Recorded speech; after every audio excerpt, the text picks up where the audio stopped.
ഇന്ന് നമ്മുടെ ആദ്യത്തെ ക്ലാസ്സല്ലേ. ആദ്യത്തെ ക്ലാസ്സിൽ നമുക്കിന്ന് ഒരു സ്റ്റിച്ചിങ്ങും അതായത് നമ്മൾ ചവിട്ട് എങ്ങനെയാണ് പഠിക്കേണ്ടത് എന്നുള്ളത്, ബാലൻസ് എങ്ങനെയാണ് നമുക്ക് കിട്ടേണ്ടത് എന്നുള്ളത് നമ്മൾ പഠിച്ചിട്ടുണ്ടായിരുന്നു. ഒരു വീഡിയോ ഞാൻ അയച്ചിട്ടുണ്ടായിരുന്നു. ബാലൻസ്, അതായത് നമ്മുടെ മിഷീൻ്റെ ബാലൻസ് എങ്ങനെയാണ് നമുക്ക് കിട്ടുക എന്നുള്ളതിൻ്റെ ഒരു വീഡിയോ ഞാൻ അയച്ചിട്ടുണ്ടായിരുന്നു അല്ലേ. അത് നോക്കി പഠിച്ചിട്ട് മിഷീൻ്റെ ബാലൻസ് കിട്ടിക്കഴിഞ്ഞാൽ ഇനി ഒരു ടൈലർ എന്നുള്ള രീതിയിലേക്കൊക്കെ എത്തണമെങ്കിൽ നമുക്ക് നമ്മുടെ ഡ്രസ്സാണെങ്കിൽ തന്നെ നമ്മുടേതാണെങ്കിലും ടൈലർ എന്നുള്ളതല്ലാതെ നമ്മുടെ തന്നെയാണെങ്കിലും ഒന്ന് തയ്ക്കാൻ ഒരു ഫിനിഷിംഗ് ആയിട്ട് വൃത്തിയായിട്ട് തയ്ക്കാൻ നമ്മുടെ സ്റ്റിച്ചിങ് ആദ്യം തന്നെ നമ്മൾ എന്ത് ചെയ്യൂല, വേഗം തയ്യൽ പഠിക്കാനെന്നുള്ള രീതിയിൽ പോയിട്ട് ആദ്യം തന്നെ നമ്മുടെ ഓരോരുത്തരുടെയും ഒരു ആവേശമാണ് വേഗം മെഷീനിൽ പോകണം, ചവിട്ടണം, പഠിക്കണം, ഒരു ക്ലോത്ത് കിട്ടിക്കഴിഞ്ഞാൽ വേണ്ടി നമുക്ക് കണ്ട് അടിക്കണം എന്നുള്ളതൊക്കെ. അത് എവിടുന്നേ എങ്ങനെയാണെന്നുള്ളത് അറിയാണ്ട് നമുക്കൊന്നും ചെയ്യാൻ പറ്റില്ല. അപ്പോൾ ആദ്യം തന്നെ നമ്മൾ പഠിക്കുമ്പോൾ നമുക്ക് എന്താണ് ഒരു പെറ്റിക്കോട്ടോ അല്ലെങ്കിൽ ഒരു പാൻറ്റീസ്, അതായത് ജഡ്ഡി അല്ലേ, ആദ്യം നമ്മൾ പഠിക്കൂലേ ജഡ്ഡി. അപ്പോൾ അങ്ങനെയുള്ളതൊന്നും നമുക്ക് വെട്ടിയിട്ട് തയ്ക്കാൻ പറ്റില്ല. അപ്പോൾ സ്റ്റാർട്ടിങ് ആയതുകൊണ്ട് തന്നെ നമ്മൾ ഒന്നുകിൽ നമ്മുടെ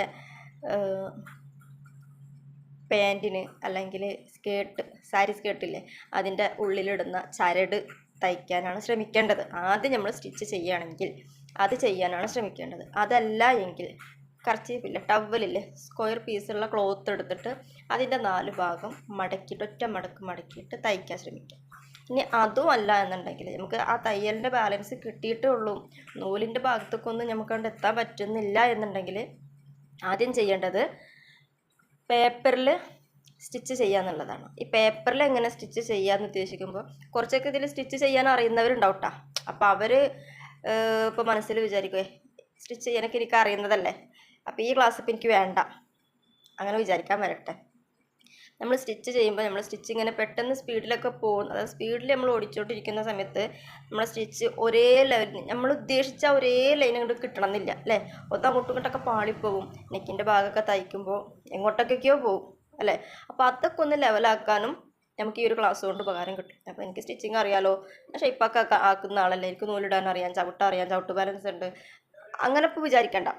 അപ്പോൾ നിങ്ങളും കൂടി ഒന്ന് ചെയ്ത് നോക്കുക, അത് അറിയുന്നവരും കൂടി ഒന്ന് ചെയ്ത് നോക്കുക. ഞാൻ ശരിക്കും പെർഫെക്റ്റായിട്ട് സ്റ്റിച്ച് ചെയ്യാൻ പറ്റുന്നുണ്ടോ, എനിക്ക് പറ്റും എന്നുള്ളത് നിങ്ങൾ തന്നെ ഉറപ്പ് വരുത്താം. അപ്പോൾ അതിന് ആദ്യം ചെയ്യേണ്ടത് ഒരു പേപ്പർ എടുക്കുക. ആ പേപ്പർ എടുത്തിട്ട് ലൈൻ വരക്കുക, സ്കെയിൽ കൊണ്ട് ലൈൻ വരക്കുക. ഇനിയിപ്പോൾ ലൈനുള്ള പേപ്പറാണെന്നുണ്ടെങ്കിൽ ലൈൻ വരയ്ക്കേണ്ട സമയം നമുക്ക് ലാഭം. ഓക്കെ, അപ്പോൾ ശ്രദ്ധിക്കുക. അപ്പോൾ ഇങ്ങനൊരു പേപ്പറാണ് നിങ്ങളുടെ കയ്യിലുള്ളത്, വൈറ്റ് പേപ്പറാണ് കയ്യിലുള്ളത് എങ്കിൽ അതിൽ സ്കെയിൽ കൊണ്ട് ജസ്റ്റ് ഇങ്ങനെ ലൈൻ വരച്ച് കൊടുക്കുക.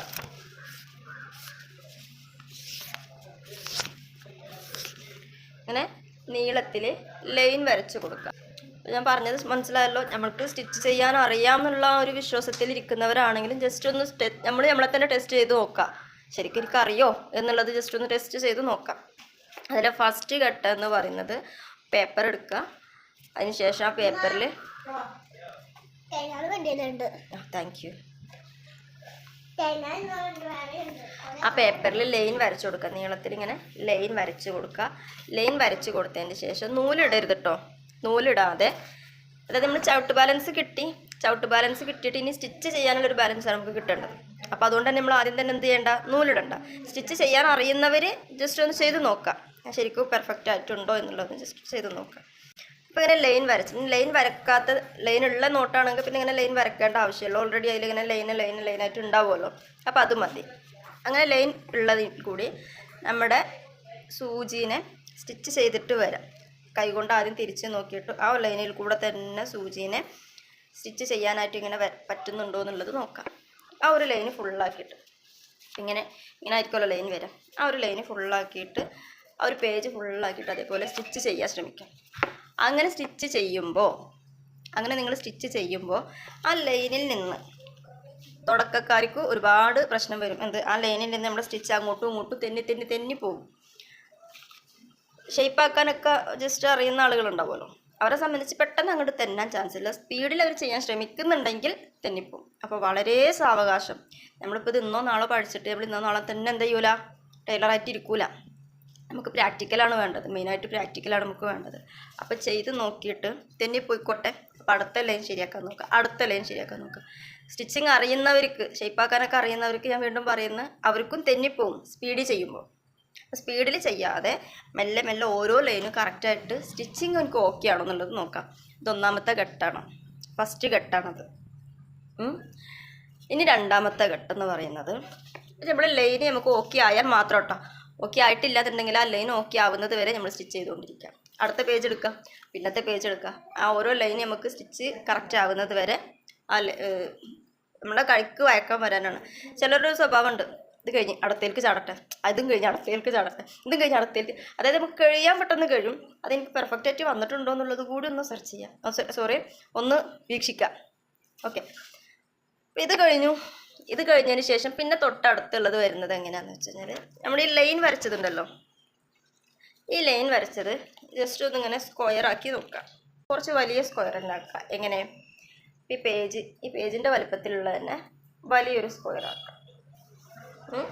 എന്നിട്ട് നമ്മളിപ്പോൾ ഇവിടെ ഇങ്ങനെ സ്റ്റിച്ച് ചെയ്ത സംഭവം ഉണ്ടല്ലോ, അത് നൂലിടാതെ സൂചി കൊണ്ട് സ്റ്റിച്ച് ചെയ്തതുണ്ടല്ലോ, ആ സ്റ്റിച്ച് ചെയ്തത് ഈ സ്ക്വയറിൽ ഇങ്ങനെ സ്റ്റിച്ച് ചെയ്യാൻ ശ്രമിച്ചു നോക്കാം.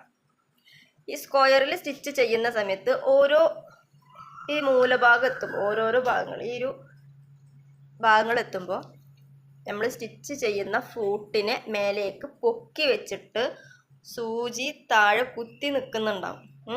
അപ്പോൾ ഒറ്റയടിക്ക് നമുക്ക് എന്ത് ചെയ്യാൻ പറ്റില്ല, അത് തിരിക്കാൻ പറ്റില്ല. കാരണം എന്താണ്, നമ്മുടെ ഫൂട്ട് താഴെ കിടക്കുന്നുണ്ടാവും. അപ്പോൾ ശ്രദ്ധിക്കാം, നമ്മളിപ്പോൾ ഇത് തയ്ച്ചു കൊണ്ടിരിക്കുകയാണല്ലോ. നമ്മളിത് തയ്ക്കുമ്പോൾ നമ്മൾ ഒരു മൂലഭാഗം, ഏതെങ്കിലും ഒരു മൂലഭാഗം കൊണ്ട് എത്തിക്കുക. നമ്മുടെ സൂചി താഴേക്ക് കുത്തി വെച്ചിട്ട് തന്നെ ആയിരിക്കും നിൽക്കുന്നുണ്ടാവുക. സൂചിയുടെ കൂടെ തന്നെ എൻ്റെ ഫൂട്ടും കുത്തി വെച്ച്, ഞാൻ പറഞ്ഞിട്ടുണ്ടായിരുന്നു എൻ്റെ മുന്നത്തെ വീഡിയോയിൽ, താഴെ ഒരു പല്ല് പോലൊരു ഫൂട്ട് ഉണ്ടാവും. ആ ഫൂട്ടും നമ്മുടെ സൂചി നീഡിൽ ഇരിക്കുന്ന ഭാഗത്തുള്ള ഫൂട്ടും കൂടി ടച്ച് ചെയ്യുമ്പോൾ നമ്മുടെ ക്ലോത്ത് നീങ്ങി മൂവ് ചെയ്യുന്നത്. അപ്പോൾ ഇത് രണ്ടും ടച്ചായിരിക്കുന്ന സമയത്ത് നമ്മുടെ ക്ലോത്തിന് നമ്മൾ തിരിച്ചാൽ എന്താ സംഭവിക്കും, ആ ഭാഗം ചുരുങ്ങി നിൽക്കും. അപ്പോൾ സൂചിനെ കുത്തി നിർത്തിയിട്ട് നമ്മുടെ എൻഡ് ഭാഗം എത്തുമ്പോൾ, അതായത് മൂലഭാഗങ്ങൾ എത്തുമ്പോൾ സൂചിനെ കുത്തി നിർത്തിയിട്ട് ഫൂട്ടിന് പൊക്കാം.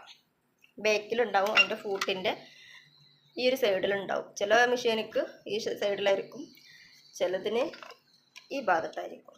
നോർമൽ മെഷീൻ അല്ലാതെ ജാനോ മെഷീൻ പോലുള്ള ഒക്കെ ആണെന്നുണ്ടെങ്കിൽ ഈ സൈഡിലായിരിക്കും, ചിലർക്ക് ഈ സൈഡിലായിരിക്കും. സൂചിനെ കുത്തി നിർത്തിക്കൊണ്ട് നമ്മുടെ ബാക്കിലുള്ള ഫൂട്ടിൻ്റെ ബാലൻസാണ്, ഫൂട്ടിനെ പൊക്കാനും താഴ്ത്താനും ഉള്ളൊരു കമ്പാണത്. ചില മെഷീനുകൾക്ക് ഈ സൈഡിൽ ഉള്ളിൽ വശത്തായിരിക്കും, ചിലർ പുറത്തായിരിക്കും. അപ്പം അത് പൊക്കി വെക്കാന്ന് വെച്ചാൽ ആ ഫൂട്ട് മാത്രമാണ് പൊക്കുന്നത്, നീഡിൽ പൊങ്ങരുത്. നീഡിൽ അതിനകത്തേക്ക് തന്നെ ഇരിക്കണം. അങ്ങനെ വരുമ്പോൾ നമുക്ക് എന്താ ചെയ്യാം, നമ്മുടെ ക്ലോത്തിനെ, ഈ കടലാസാണ് നമ്മുടെ ക്ലോത്തായിട്ട് നമ്മൾ ഉദ്ദേശിക്കുന്നത്. അപ്പോൾ ഈ കടലാസിനെ തിരിച്ചു കൊടുക്കാം. അപ്പോൾ എന്താ വേണം, സൂചി ഓൾറെഡി കുത്തി നിൽക്കുന്നത് ചുളുങ്ങുന്നില്ല, ഇങ്ങനെ ചുരുങ്ങി പോകില്ല.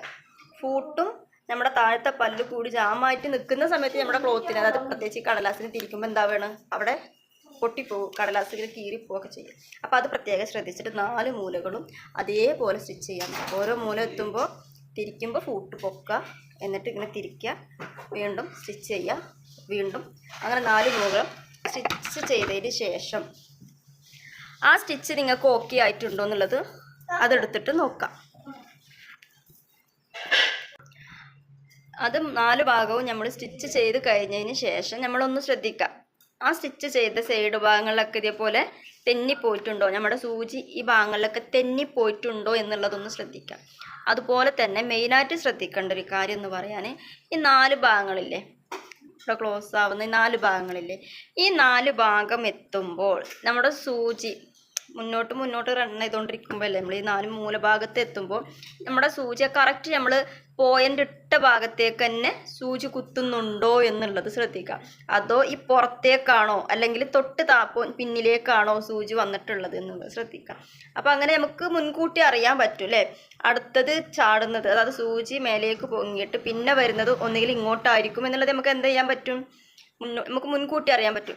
മുൻകൂട്ടി അറിയണമെങ്കിൽ എങ്ങനെയാണത് അറിയാം, നമ്മുടെ സ്റ്റിച്ചിങ്ങിൻ്റെ സ്പീഡ് കൺട്രോൾ നമ്മുടെ കയ്യിലുണ്ടെങ്കിൽ അത് നമുക്ക് കിട്ടുള്ളൂ അല്ലേ.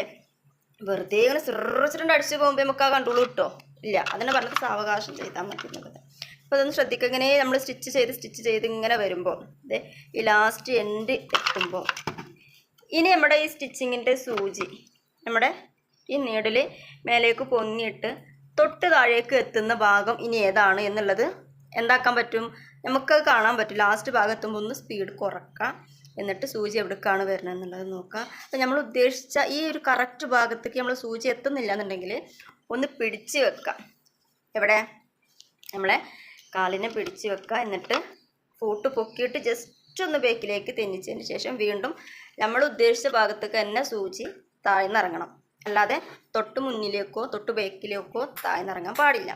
അത് നമ്മൾ ശ്രദ്ധിച്ചിട്ട് താഴ്ത്തി ഇറക്കിയിട്ട് വീണ്ടും എന്ത് ചെയ്യാം, അങ്ങനെ വേണം 4 ഭാഗങ്ങൾ ഫില്ലാവാൻ. അല്ലാതെ നമ്മൾ ഉദ്ദേശിച്ച പോലെ അങ്ങോട്ടും ഇങ്ങോട്ടായിട്ട് ഉദ്ദേശിച്ച രീതിയിലല്ലാതെ അങ്ങോട്ടും ഇങ്ങോട്ടുമായിട്ട് എന്ത് ചെയ്യാൻ പാടില്ല, ഫില്ലാവാൻ പാടില്ല. അപ്പോൾ ഫസ്റ്റ് സ്ക്വയറിൻ്റെ രീതിയിലുള്ള ഫസ്റ്റ് ഘട്ടമാണത്. അതിനുശേഷം വീണ്ടും സ്ക്വയർ തന്നെ ചെയ്യാം. എവിടെ, ഇതിനകത്ത് തന്നെ വീണ്ടും ഒരു സ്ക്വയർ വരക്കാം സ്കെയിൽ കൊണ്ട്. ഇങ്ങനെ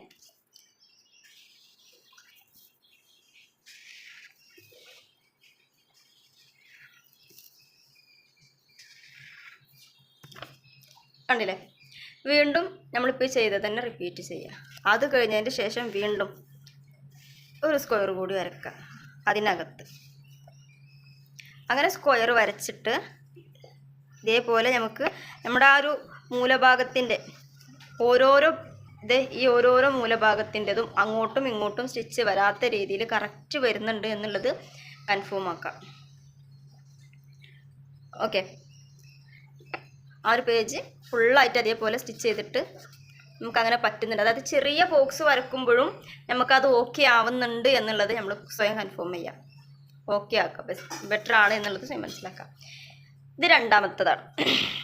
ഇത് കഴിഞ്ഞതിന് ശേഷം നമുക്ക് എന്ത് ചെയ്യാം, കോണ് മാർക്ക് ചെയ്ത് നോക്കാം. അതായത് ഇങ്ങനെ കോൺ ഷേപ്പ് വരുമ്പോഴും എന്താണ്, 3 ഭാഗത്താണ് വരുന്നത് അല്ലേ. കോൺ ഷേപ്പ് വരുമ്പോൾ ചെറുതും വലുതും ആയിട്ടുള്ള കോണ് ചെയ്യാം.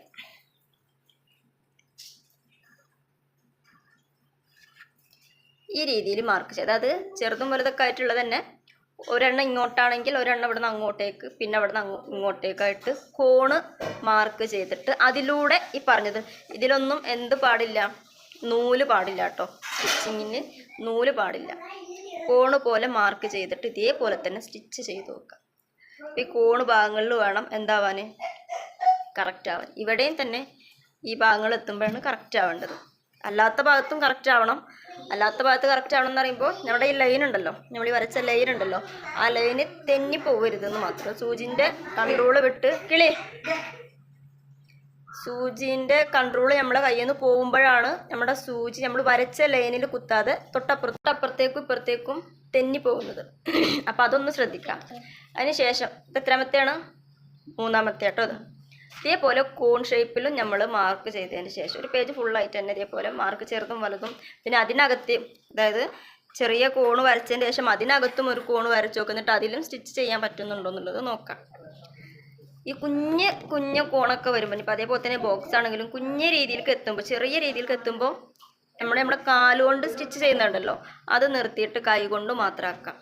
ക്ഷമ പാലിക്കുക. കാലുകൊണ്ട് തന്നെ സ്പീഡിൽ ഓടിച്ച് പോവാതെ ക്ഷമ പാലിക്കുക. കൈ കൊണ്ടാക്കാം. കൈ കൊണ്ട് ചെയ്ത് കഴിഞ്ഞാൽ നമുക്ക് പെട്ടെന്ന് തീർക്കാനല്ല നമ്മൾ നോക്കേണ്ടത്, ചെയ്യണത് വൃത്തിയായാൽ മതി. ആ ചെയ്യുന്നത് അതൊരു ഇത്തിരി ആണെങ്കിലും അത് വൃത്തിയായാൽ മതി. അല്ലാതെ നമ്മൾ കുറേ ഇപ്പോൾ പഠിക്കണ കാര്യമാണെങ്കിലും കുറേ വാരി വലിച്ച് പഠിക്കാനായിട്ടുണ്ട് ഇരുന്നിട്ട് 1.5 മണിക്കൂർ കൊണ്ട് അല്ലെങ്കിൽ 1 മാസം കൊണ്ട് നമ്മൾ മൊത്തം കലക്കി കുടിച്ച് ഇതുകൊണ്ട് എന്താവില്ല, അത് പഠിക്കില്ല. ഉള്ളത് അത് ചെറുതാണെങ്കിലും അതിൻ്റെ നീറ്റായിട്ട് പഠിക്കാൻ നോക്കുക. എന്താ പറയുക, വൃത്തിയിൽ ചെയ്യാൻ നോക്കുക. അതിലാണ് കാര്യം. ഓക്കെ, സ്റ്റിച്ചിങ് വൃത്തിയാക്കാൻ നോക്കുക. അപ്പോൾ ഈ 3 എണ്ണം ഇത് മതി. ഇന്നത്തോടുക്കാൻ നമുക്ക് ഇന്നത്തെ ക്ലാസ് വൈൻഡപ്പ് ചെയ്യാം. ഈ 3 എണ്ണം നിങ്ങൾക്ക് ഇതേപോലെ ചെയ്യാൻ പറ്റുന്നുണ്ടോ എന്നുള്ളത് നോക്കാം. നമുക്ക് ഇൻഷാ അല്ലാ അടുത്ത ക്ലാസ്സിൽ കാണാം. ഓക്കെ, എന്തെങ്കിലും ഡൗട്ട് ഉണ്ടെങ്കിൽ ചോദിക്കാം. 10 മിനിറ്റ് ഉണ്ട് ഇനി ബാലൻസ്. എന്തെങ്കിലും ഡൗട്ട് ഉണ്ടെങ്കിൽ നിങ്ങൾക്ക് ചോദിക്കാം.